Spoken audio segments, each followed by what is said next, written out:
Il y a quelques mois, j'ai développé cette théorie selon laquelle je pourrais créer un dispositif monté sur la peau qui améliorerait mon temps de réaction. Essentiellement, une façon de pirater la latence entre mon cerveau et le mouvement de mes muscles. Pour réagir aux choses plus vite que jamais auparavant, pour en gros, passer de gars ordinaire à top 1% mondial. Et je pense que j'y suis arrivé, je crois, pour seulement 90 $ de pièce. J'ai construit ce dispositif d'amélioration humaine qui se fixe simplement sur le muscle et améliore ensuite votre temps de réaction. D'abord, j'avais besoin d'un test de contrôle pour mesurer mon temps de réaction. La moyenne est de 200 millisecondes, alors tous ces jeunes qui prétendent atteindre 75 millisecondes, arrêtez. Je ne veux pas entendre que tu es le plus rapide dans les commentaires. Je sais que tu es le meilleur, mec. Attends le verre, je suis rapide. Ah, 218. D'accord, c'était juste le premier essai. Un temps de réaction visuelle humain ressemble à ça, la couleur devient verte.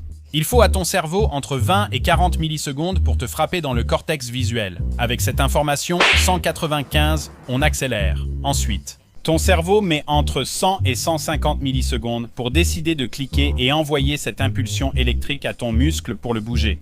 Maintenant, j'ai appris grâce à Mythbusters à l'époque que plus tu t'approches, plus ça compte. Donc je vais me mettre vraiment tout près et me concentrer, essayer aussi fort que je peux.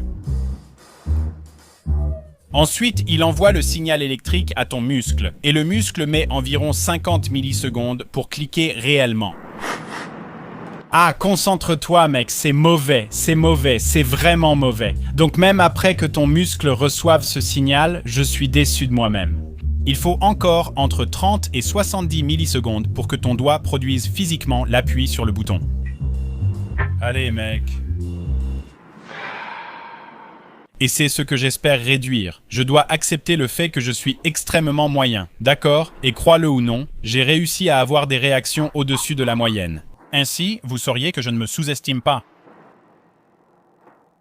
Oui, tu vois ça? 160? Putain, 9? Mec, c'était mon meilleur, 172. Je suis complètement déchaîné. Oh bébé, 168. Ok, là je suis beau. Je suis fier de moi maintenant. Alors c'est là que ça devient un peu bizarre, ce signal électrique que ton cerveau envoie à ton muscle. Donc 169 est mon meilleur, 220 est mon pire, c'est un signal qui est lisible. Si je peux atteindre 169 avec une marge significative, c'est l'objectif. Ouais, d'accord. Oh. D'accord. Ceci est un capteur d'électromyographie, un capteur EMG. Vous placez cela sur un muscle et il détectera s'il reçoit un signal de votre cerveau. Et ceci est un stimulateur musculaire électrique, un appareil EMS. C'est bizarre, mec. Je n'aime pas ça. Je n'aime pas ça du tout. Augmente la stimulation au maximum tolérable. C'est une source externe qui peut contracter un muscle. C'est à propos du mouvement de clic. Je me suis juste trompé de doigt. Ma théorie, c'est que si je peux détecter mon cerveau, si je peux détecter l'intention de mon cerveau de bouger un muscle, est-ce que je peux exécuter un programme assez rapidement pour recevoir cette intention et contracter le muscle? Avant que ma biologie humaine ne le fasse, l'assistance à la visée neuromusculaire nécessitait un PC de gaming à 2000 $ et un programme YOLOvision complexe, où cela se produirait au niveau biologique et fonctionnerait simplement en le fixant au muscle avec lequel tu réagis.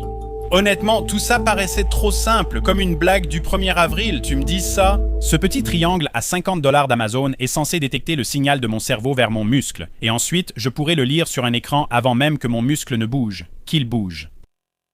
Très bien, petit moteur ESP32, je n'en ai jamais utilisé un, je ne sais pas ce que je fais. La détection du muscle par relais ne devrait me prendre que quelques secondes, comme ça. En gros, je voulais juste tester si ce truc fonctionne. S'il détecte une quantité significative de signal électrique provenant de mon cerveau, il devrait activer ce moteur via ce relais. Donc, je n'ai pas lu le manuel et il s'avère que j'avais raison. C'est nul, Teen. Pour savoir où placer les électrodes, quelle réaction inhumaine détecte-t-il? En fait, qu'est-ce qu'il détecte? Quoi? Il détecte l'électricité statique sur la table. Quoi? C'est ça? Tu me caresses le ventre, c'est agréable, puis tu t'arrêtes. C'est quoi ce truc? En fait, il était à l'envers, et il lisait très bien l'électricité statique à la surface de la table. Tellement idiot. Je le rejoue parce que l'écran n'a pas été enregistré. C'est dingue quand même, il y a ces 3 petits coussinets dessus. 2 vont sur le muscle, et un va à un endroit où il n'y a pas de contraction musculaire. Ah, j'ai trouvé l'endroit. Oui, ça active le relais. Pour ce doigt, pour le mauvais doigt. Et honnêtement, j'avais vraiment l'impression que ça activait ce relais. Dans le moteur, avant même que mon muscle ne bouge, mec, ça active le relais avant que le muscle ne bouge.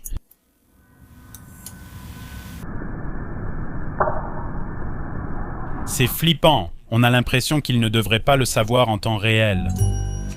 Je dois mesurer ça avec une caméra haute vitesse. C'est dingue. Il envoie clairement l'impulsion du relais avant que mon muscle ne bouge. Je me suis dit que 30 images par seconde, c'est 33 ms par image, mais on ne peut pas vraiment confirmer. Je dois prendre une caméra haute vitesse et on doit mesurer ça. Donc je l'ai installé correctement. J'ai mis les électrodes adhésives, j'ai nettoyé la surface de ma peau et j'ai ouvert le moniteur série. Quand ces chiffres augmentent, c'est le signal électrique que mon cerveau envoie à mon muscle. Plus tu contractes fort, plus le signal est fort, plus le chiffre est élevé, et ce chiffre-là, c'est le seuil. Donc quand le signal électrique de mon cerveau dépasse 1000, ça déclenche le relais, et ça m'électrocute. Mais avant de commencer à m'électrocuter, je voulais savoir exactement combien de temps s'écoule entre la détection du signal cérébral et le mouvement effectif de mes doigts. Parce que, théoriquement, c'est ce qu'on pourrait supprimer ou réduire de façon significative. Oh, allons-y, d'accord. Dès que je bouge mon doigt, ça augmente. Mais il va falloir qu'on regarde les images en haute vitesse, genre « Waouh, c'est dingue, mec !» Mais il y avait un problème. On aurait dit que ça se produisait simultanément. Donc ça reste à 200 lycées, et dès que je bouge mon doigt, ça saute à genre 400. Cela signifie que je ne pourrais pas utiliser cette information pour améliorer mon temps de réaction. Avant de découvrir ce moniteur série de chiffres, j'ignorais qu'il y avait une latence. Le petit processeur envoie l'information à mon ordinateur pour afficher les chiffres. Donc, la seule façon de vraiment le tester, c'est de mettre en place un autre circuit qui allume cette petite lumière verte dès qu'un signal est détecté dans mon muscle.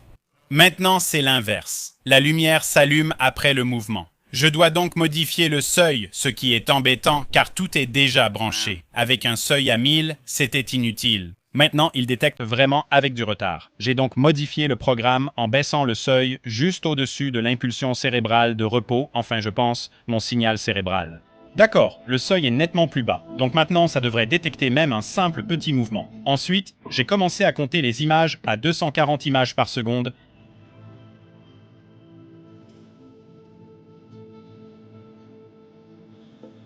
Lumière allumée. Oh putain, ma main ne bouge pas et la lumière est allumée. Ça veut dire qu'on pourrait sûrement appliquer une source externe pour contracter le muscle avant qu'il ne bouge, réduisant ainsi le délai électromécanique. Mais de combien? D'accord. Donc, il détecte actuellement l'intention de mon muscle. Ma main ne bouge pas pendant 4, 5 images, puis mon doigt commence à bouger, donc 5 images à 240 images par seconde. Je voyais constamment la lumière s'allumer 15 millisecondes avant que mes doigts ne bougent, et le relais s'activait même encore avant ça. 1, 2, 3, 4, 5, encore 5 images, toujours avant que mes doigts ne commencent à bouger, et ils ne bougent pas beaucoup. D'accord. Donc, si j'utilise ce même circuit sur une unité EMS qui électrocute ce muscle et le fait se contracter, théoriquement, je peux faire bouger mon muscle plus vite qu'il ne le ferait normalement. Rien qu'avec le signal de mon cerveau. Je piraterais mon propre corps, mon propre cerveau, pour réduire mon temps de réaction. Je savais qu'il était possible de gagner encore un peu de temps. 3 éléments ici peuvent être optimisés pour réduire davantage la latence ou faire réagir ma main plus tôt. Ceci est un ESP32, un petit ordinateur monocarte. Je ne sais pas trop m'en servir, mais il est plus lent que d'autres, donc j'en ai acheté un plus rapide, c'est simple. Et ensuite, si tu regardes ce petit appareil, il a plusieurs endroits différents où tu peux le lire. Il a une broche de sortie et j'ai découvert qu'il y a 5 millisecondes de latence à cet endroit-là, parce qu'il fait un lissage. Sur la carte, tu peux lire depuis l'autre broche, Rue City, qui offre une sortie de données brutes plus rapide mais plus difficile à gérer. Parce qu'après, tu dois juste ajouter plus de code pour éviter qu'il ne se déclenche accidentellement et me choque, et pour gérer ce gros relais idiot. Ça, en gros, ça sert juste à allumer ou éteindre quelque chose, mais ça prend 5 millisecondes pour le faire. En observant bien, le relais s'active et la lumière ne s'allume que 2 images plus tard. Il faut 3 à 5 millisecondes pour qu'il se ferme. Donc j'ai dû, tu vois, lire de la documentation et apprendre des trucs. Viens ici, approche-toi, viens là. Et regarde ça. C'est à peu près la même chose que l'autre gros relais bleu idiot, mais celui-ci est un type spécial de relais, un Photomos SSR. Donc si tu utilises simplement un relais statique, qui est censé être plus rapide, il y a un problème, et c'est qu'il ne laisse passer le courant que dans une seule direction. Mais l'appareil EMS Shocky que j'utilise pour contracter le muscle de l'extérieur a besoin que le courant aille et vienne très rapidement. Sache juste que si tu en veux un pour demain, ça va te coûter 100 €, et ils vont te dire qu'il arrivera demain, mais il arrivera 5 jours plus tard. D'accord, je ne pense pas que tu vas en acheter un. Non, je ne pense pas que tu n'en achèteras pas. Tu n'en achèteras pas. Allez, avoue mec, tu ne vas pas acheter ça. Et donc, tout ça combiné fait passer le temps avant que le muscle se contracte de 15 à 20 millisecondes à 18 à 25 millisecondes version 2.0. On va voir à quel point c'est plus rapide. Tu vois le tout petit truc là-dedans? J'ai soudé ce truc-là moi-même. Et puis les fils de choc se branchent juste ici, la lumière s'allume juste là, c'est la première image de lumière visible. D'accord? 2, 3, 4, 5, 6, 7, 8, 9, 10, 11, 12, 13, 14, 15, 16, 17, 18, 19, 20, 21, 22... Et puis je pense que ça commence à bouger là. 23, 24, 25, 26, 27. 27. Image jusqu'à un mouvement significatif. Donc environ 27 millisecondes avant que ma main ne bouge, le circuit s'est fermé, ce qui signifiait qu'il était temps d'échanger la lumière contre des petites décharges. C'est flippant de pouvoir contracter ses muscles de l'extérieur. Ça arrive. Je n'aime pas ça. Oh, la dernière étape consistait à trouver l'endroit exact sur mon avant-bras, ici où se trouve le muscle de mon index.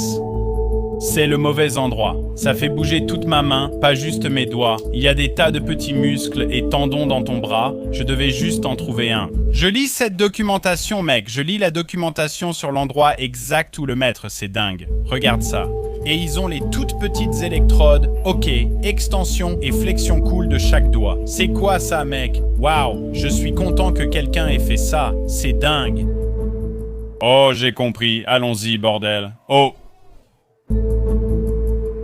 Je l'ai enfin eu, et, à ton grand désarroi, j'ai trouvé un moyen de rendre ça moins douloureux. Regarde ces électrodes juste ici. Elles sont de très haute qualité, très adhésives, et j'ai bien nettoyé la surface. Donc, chaque fois que la tension reste bloquée et me fait zapper, je prends une décharge.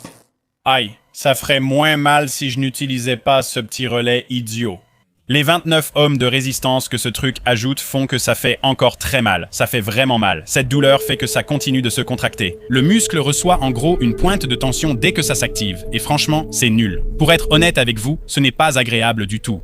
Avec l'EMS et l'EMG, tous les deux sur pratiquement le même groupe musculaire, j'obtenais une boucle infinie de détection et de stimulation. Ton muscle se fatigue quand même, mais tu ne peux pas lui dire d'arrêter. C'est vraiment flippant. Cela pourrait être corrigé dans le code, mais je voulais juste tester. L'EMG est sur le doigt gauche et l'EMS sur le doigt droit. Je vais réagir avec les deux doigts et puis, idéalement, celui-ci sera détecté et accélérera celui-là. Ok, ça marche. Ah, voilà. D'accord, j'ai senti le picotement. C'est fait, je vais augmenter l'intensité. 188 pas mal. Oh. Oh. Avec les EM réglés à 30% de puissance, les premiers résultats étaient prometteurs. Oh là là mec, 169. Donc j'ai égalé mon meilleur score. J'avais un temps de réaction moyen plus bas. Et après seulement quelques essais, oh mec, j'ai réussi à battre mon temps de réaction le plus rapide. Oh là là mec. D'accord, j'ai battu mon record de 8 millisecondes. Je ne sais pas si c'est un coup de chance, par contre, je ne sais pas si c'est vraiment le cas ou pas. Je battais constamment mon temps de réaction précédent. Et si tu regardes les images en haute vitesse, on dirait que, peut-être, ma main droite bouge avant ma main gauche. Voilà le problème. Donc, j'atteignais régulièrement 170. Est-ce que ça aurait été un Sen 90 sinon? Je ne sais pas, à cause de la variation dans mes propres scores. Au début, non seulement j'avais une moyenne plus basse, mais je battais régulièrement mon temps de réaction naturelle le plus rapide, 167 en mode normal. Donc ce qui se passe, c'est que ça ne remplace pas totalement le signal venant de mon cerveau quand j'essaie de contracter le muscle de mon doigt. La stimulation externe l'accélère au lieu de la remplacer complètement. Ça ne remplace pas le signal de mon cerveau, ça se combine avec lui, et donc si je suis déjà en train de bouger, ça va vraiment très vite. J'ai décidé que pour confirmer que ça marche, il fallait obtenir un temps de réaction sous 160 millisecondes. 668 était mon meilleur score avant, je devrais pouvoir passer sous les 160 de façon régulière. Je vais augmenter un peu l'intensité. C'est désagréable. L'objectif était d'obtenir un temps de réaction visuelle dans le top 1%. Mec, parmi tous les humains vivants, c'est pas possible, mec, c'est ça. Et après des mois à jouer avec cette théorie, j'ai réussi à passer sous les 160 deux fois de suite. 157. Pour moi, c'est définitif. J'ai raison, c'est ma conclusion. Maman, prends la caméra, je vais devenir un streamer vraiment incroyable, c'est fou. Il y a des moments dans l'histoire de l'humanité où un centième de seconde de temps de réaction aurait pu changer le cours de l'histoire. Ça coûtait environ 90 $ avec des pièces du commerce qu'une personne plus habile pourrait assembler au format carte de crédit. Un amplificateur de réaction à usage unique, à coller, 10% plus efficace pour réagir avec n'importe quel muscle enregistré. Chérie, c'est complètement dingue. J'ai l'impression d'avoir mis un temps fou là-dessus.